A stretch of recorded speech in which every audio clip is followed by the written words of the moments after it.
This is Goku's son, DBZ, and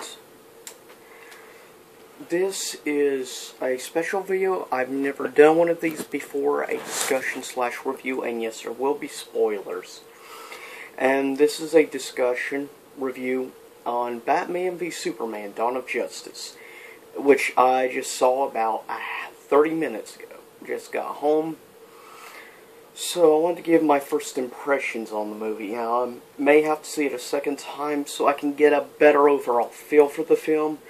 I will agree with Jeremy Jahns and as well as some of the schmoes and others on certain aspects. Now, I don't think it's as bad as a lot of the movie critics say, and I keep in mind I didn't have these super high expectations on Batman v Superman, unlike a lot of people which saw the film. And that's because, to be honest, I was not a fan of Man of Steel, and I don't try to hide that. I was a bigger fan of Superman Returns over Man of Steel, personally. So my expectations were a lot lower than most people with Batman v Superman, which is maybe why I don't hate the movie as much as a lot of other people do over that particular film. Well, there are a lot of problems as well as a lot of good things. First off thing, now on the positive side, one of the best things, hands down, is Ben Affleck's performance as Batman, Bruce Wayne. I was not one of those people at day one that actually bashed Bruce or Ben Affleck or Batfleck for Batman, Bruce Wayne. I was not one of those people out there bashing. I actually was going to give him a shot. Why? Yes, Daredevil wasn't the best. But then again, I didn't despise the Daredevil movie, unlike some people, though I will admit there's plenty of problems with it. But overall, now this movie does more revolve around, definitely the first half of the film revolves much more around Batman, because they have to show a little bit of the, of course, the basic origin story, which they mentioned doing about a period of 5 to 10 minutes, which is good. That shows you don't have to have an entire film just around an origin story. Plus, let's face it, by now there's been a few versions of Batman's origin story, where you go with the animated show from the 90s, or the crappy remake animated shows, or you go by the, of course, the classic 1989 Tim Burton film, or go, of course, with Batman Begins from Christopher Nolan. Now, some people are saying that Ben Affleck's performance is the definitive version of Batman. I have to disagree. I will say he is really good. He is. For me personally, I might put Ben Affleck, personally, for me, as my second favorite Batman. Yes, I actually think in some aspects, he was a better Batman than even Michael Keaton, though Michael Keaton was a really good Batman. Still, I felt Ben Affleck's performance was better than that of even Michael Keaton. Now, I still feel the definitive version of Batman is obviously still Christian Bale, but that's my own personal viewpoint. Everybody has their own opinion on Batman character, which there's been so many versions now, but I felt Ben Affleck's portrayal and performance as Bruce Wayne Batman was top-notch, really well done, and he really does show his acting chops. And there's definitely a very strong overtone, definitely dark feel. And that does help the DC Universe to be distinctively different than the Marvel Cinematic Universe. Yeah, you have like some here and there, a little bit of dark elements, like say in the Winter Soldier and things like that. But there's still that sort of funny feeling and stuff that you also have. And you could say a cross between dark and stuff. Actually, though, I would say X-Men universe is darker than that of the MCU. That's one thing I'll say. And it's obvious also in this universe that they're not afraid to kill people in the DC universe. That's one thing they're making perfectly clear. that they have no problem killing people off, unlike the MCU, which constantly brings people back. Even X-Men has done that once or twice, though they've done it through at least logical reasoning. It wasn't just at the very end of a movie or something like MCU does all the time. He dies, but not really. But now, of other positives on Batman v Superman, I have to say that Gal Gadot was really good, well done performance on Wonder Woman. I thought she did a superb job to the role, and I do honestly like the newer design outfit that she has on more than the old-fashioned red, white, and blue, no offense, but I just like the newer design, and I do have to say, given she really doesn't have that much of a resume acting-wise, I will say she is definitely one of, I think, the top 3 best performances in this film, hands down. I think she's the second best performance. I think the number 1, as I said, best performance and best thing about this movie is Batman. And I like that at least they're trying to be loyal to the Frank Miller style Batman like Nolan tried to be, with the darker tone. Nolan was really the one who set that for the DC EU. But other than that, now other thing I will say, acting-wise, that I thought was good in the film, though of course just a side character, I do feel that Lois Lane is definitely a good supporting character. The actress who plays her is very good. I do feel, though, at times needs to be rescued a little too much. And I will say, though, I don't think she's the definitive version of Lois Lane. I don't. I think she's possibly the second best Lois Lane. But, now for me, now if I want to go strictly based on looks, I think the best Lois Lane is Terry Hatcher. But if I had to go on expanding the character backstory and changing a little up and giving more personality, a little more kick-ass like style to her, I feel the best version in that case of Lois Lane was actually the Smallville Lois Lane. I thought was the strongest version of Lois Lane, because she actually could fight and kick ass. You don't have that with all the other versions of Lois Lane out there, whether it's Terry Hatcher version, the new one, or Margot Kidder. They all have to be saved. The one from Smallville, yeah, had to be saved on occasion, but at least she could actually defend herself and could actually fight. I can't say that about the other versions. Now, I will say, I don't think he's hands down the best Superman, but I will say Henry Cavill definitely has, I think, the best look when it comes to Superman with the outfit and everything. I think he has the best look out of anyone who has played Superman over the years. But I feel that, to me, I think the overall one who embodies Superman the best was Christopher Reeves. I'm always going to say that, because Superman 2, to me, is the quintessential greatest Superman film of all time.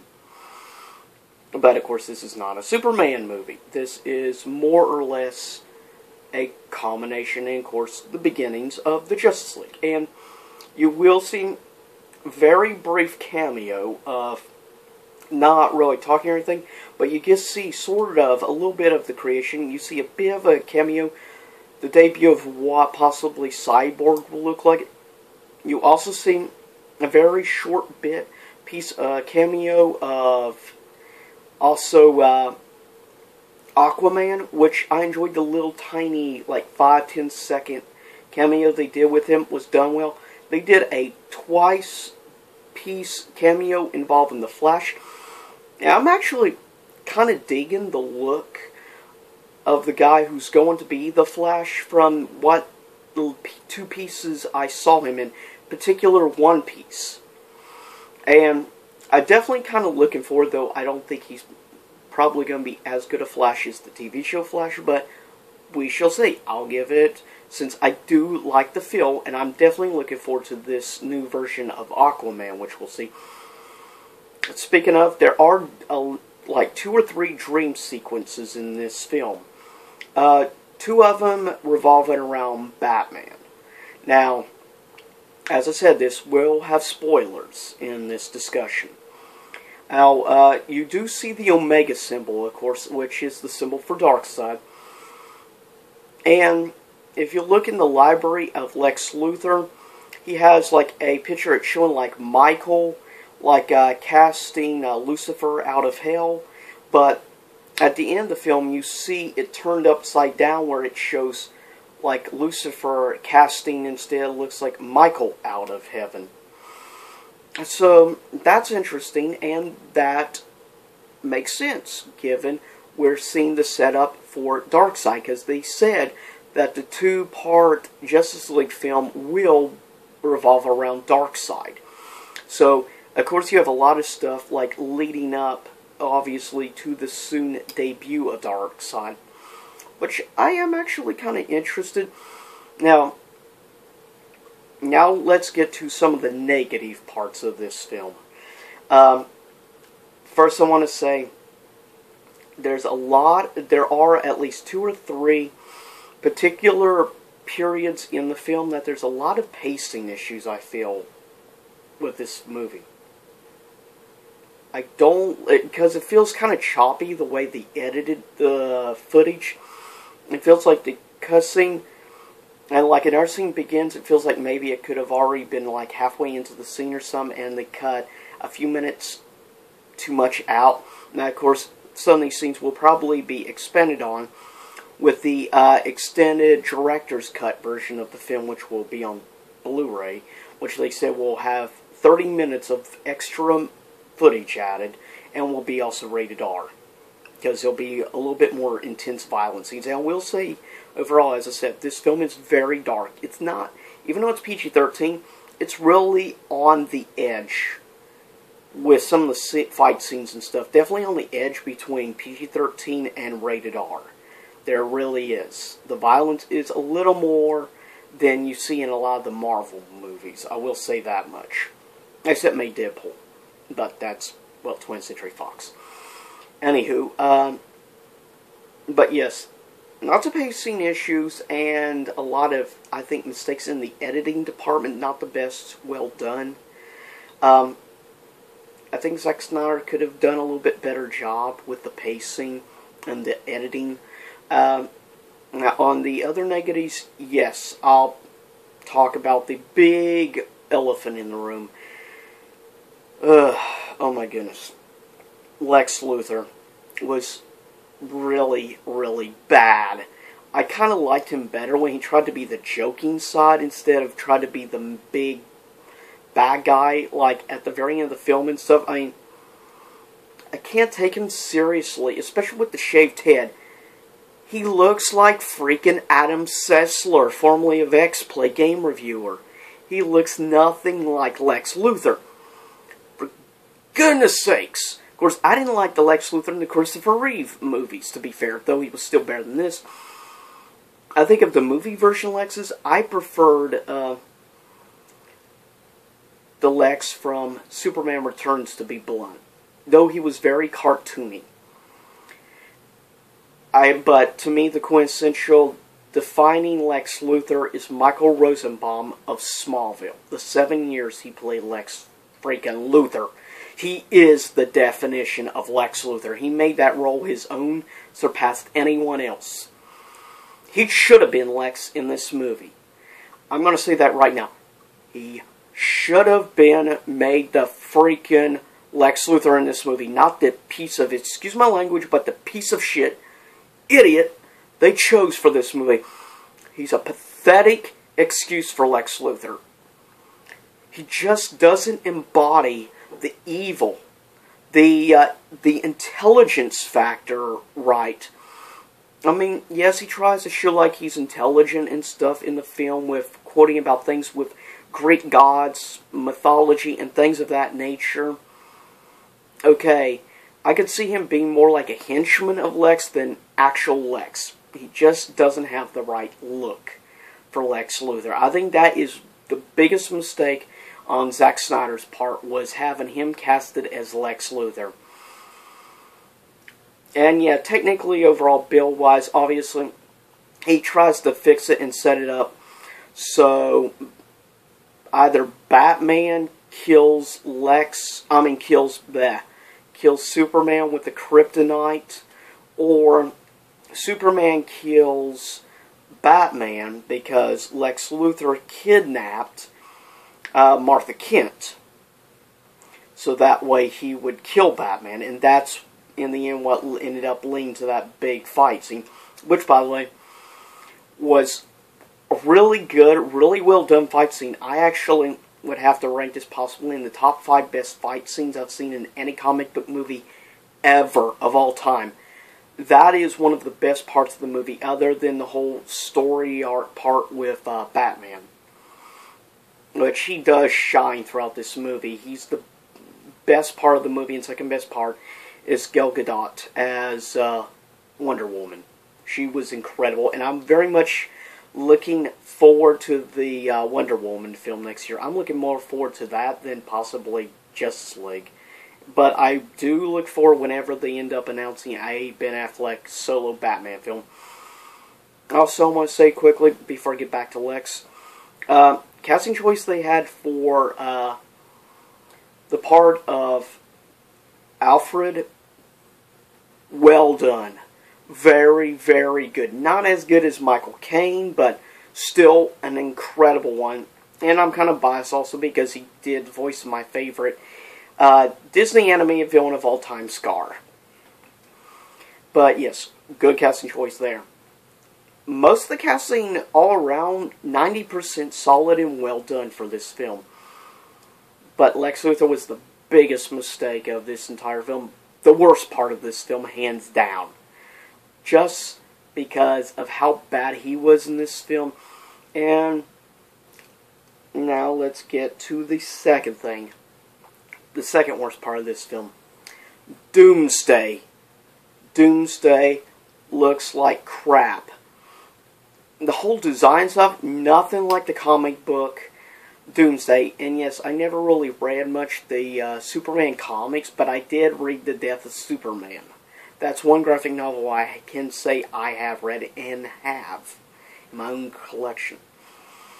And one thing I will say about this is Doomsday looks, as I said, nothing like the comic book version. Frankly, on the way Doomsday was in, though the effects were a little bit better here, I felt Smallville was more loyal to the design and overall thing and build up to Doomsday.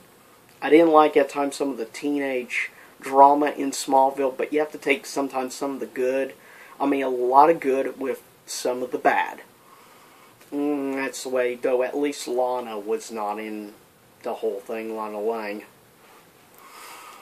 But, yeah, Doomsday was not well executed at all. Early on start working towards it, because Lex figures a way into the Zod ship, because he uses kryptonite to cut off like Zod's fingerprints to put on his hand to make the ship open up, and then uses Zod's body to create Doomsday. And he combines his own blood with Zod's body in order to create Doomsday. And by the way, also Smallville got right the size of Doomsday. Doomsday in Smallville was like 8 feet or so tall, which is about what he is in the comics and stuff. In this freaking movie, Doomsday looked like he was between 15 and 20 feet freaking tall. He was over twice the size of Doomsday of the comics, or the... Goodness gracious. Smallville did so much better job, not only best Lex Luthor, but much better job on... the effects were a little more cheesy because of the limited budget, but I still felt they executed Doomsday better in Smallville as well. And this film, and the last fight scene. See, before this we had an incredible, amazing, one of the best fight scenes ever in comic book movies between Batman and Superman. But the final scene, with Batman, Superman, Wonder Woman against Doomsday, I will have to say I felt like in that aspect, because there was some of the CG was really well executed. Some of the other CG, not quite so much. Not really too good. And I want to say this about the film, that fight, for the most part, felt like something Michael Bay would do. It felt like something from the Transformers franchise. That's how bad a lot of the CG fighting felt. It felt like something from Michael Bay. And trust me, when I put something in the category of Michael Bay, that's bad. Because I despise Michael Bay with a passion. Pretty much my least favorite movie director of all time. Hands down. But overall, for the film as a whole, though there are two major problems I got with the film being Doomsday, Lex Luthor, and yeah, the last fight scene. Though it's bad as it was, I'm going to somewhat let the last fight scene slide just a little because of how great the other fight scene and how great the job was with Ben Affleck and Gal Gadot.